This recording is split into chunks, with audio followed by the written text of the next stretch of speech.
大家好，爱是世界上最讲不清楚的事物，它无需理由，它只需态度。同样的，政治也是世界上最没有头绪的东西，它因人而异，它只讲需要。在一个只讲政治的世界当中，王一博无疑是幸运的，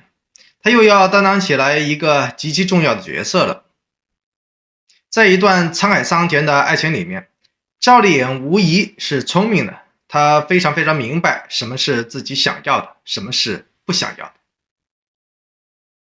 每个人其实都会面临抉择，外人是给不了意见的，